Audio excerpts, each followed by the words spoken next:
जैन साथियों, कैसे हो आप सभी? उम्मीद अच्छे ही होंगे। तो साथियों, आप अगर 18 के उम्र में हैं तो आप मतदान कर सकते हैं लोकसभा चुनाव के लिए। ठीक है। पहले क्या था, ये मतदान आयु जो थी वो 21 वर्ष थी, लेकिन कब थी हम आपको बताएं। तो ये 21 वर्ष जो थी वो थी आपकी 1989 से पहले पहले, यानी कि 1989 से पहले पहले थी।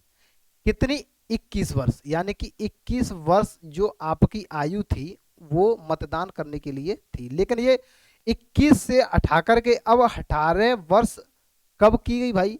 तो ये जो की गई थी, एक संविधान संशोधन अधिनियम आया था। कौन सा था वो? 61वां संविधान संशोधन अधिनियम था, जो कि 1989 में ही आया था भाई। ठीक है। 61वां संविधान संशोधन अधिनियम 1989 के अंदर आया था, जिसे वयस्क मताधिकार बोला जाता है। अब वयस्क मताधिकार के अंदर क्या हुआ था कि 21 वर्ष से लेकर के 21 वर्ष, यानी जिसकी भी मतदान आयु 21 वर्ष थी, 21 वर्ष जो मतदान आयु थी, उसको कितना कर दिया? 18 वर्ष कर दिया। कि 18 वर्ष वाले जितने भी हैं वो मतदान कर सकते हैं लोकसभा चुनावों के अंदर। ठीक है। तो ये सिस्टम था। तो अभी फिलहाल में क्या हुआ है, लोकसभा चुनावों के जो लोकसभा चुनाव जो 2024 के होने वाले हैं, उनका चरण आ गए हैं, यानी कि उनके चरण आ चुके हैं कि कितने फेजों के अंदर, कितने चरणों के अंदर ये लोकसभा चुनाव है वो होने वाला है। ठीक है। तो चलिए इसको हम बात करते हैं कि 7 फेजों में, यानी कि 7 चरणों में ये इलेक्शन होने वाला है। जो आप अच्छी तरह से जानते हो, जो इलेक्शन है वो पीएम का इलेक्शन होने वाला है। ठीक है। अब पहले चरण की बात करें तो इसमें पहला चरण जो है वो 19 अप्रैल से स्टार्ट हो रहा है, और 19 अप्रैल को आपको मतदान करना है, यानी कि आपको वोटिंग करनी है। अब आपको जिसमें भी वोटिंग करनी हो वो ठीक है, मत बताओ हमें, कोई बात नहीं है। और देखो दूसरा चरण की बात करें, दूसरा चरण आपका 26 अप्रैल से स्टार्ट हो रहा है।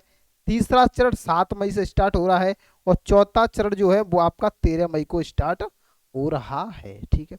टोटल 7 चरणों में है। पांचवें चरण की बात करें तो 20 मई, छठे चरण की बात करें तो 25 मई, और सातवां जो लास्ट चरण है, यानी कि सातवां चरण प्लस लास्ट चरण जो है वो 1 हो रहा है, और यहाँ पर हो जाएगा ये लास्ट चरण है, वो यहाँ पर खत्म हो जाएगा। आपके जो इलेक्शन है वहां पर खत्म हो जाएंगे, डी एंड हो जाएंगे। इसके बाद में मतगणना होगी, वो आपकी 4 जून से मतगणना स्टार्ट हो जाएगी। ठीक है। मतगणना 4 जून से स्टार्ट हो जाएगी, आपका इलेक्शन जो है वो खत्म होता है। फिर आपको रिजल्ट देखने को मिलेगा कि इस इलेक्शन का जो रिजल्ट है वो क्या आया है।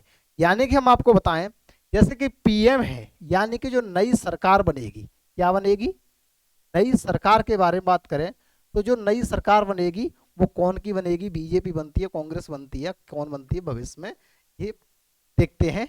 बाकी अगर आप 18 प्लस हैं, 18 हैं या फिर 18 से ज़्यादा हैं, तो आप वोट कर सकते हैं। आप अपना वयस्क मताधिकार जो है वो अपना दे सकते हैं, वोट कर सकते हैं।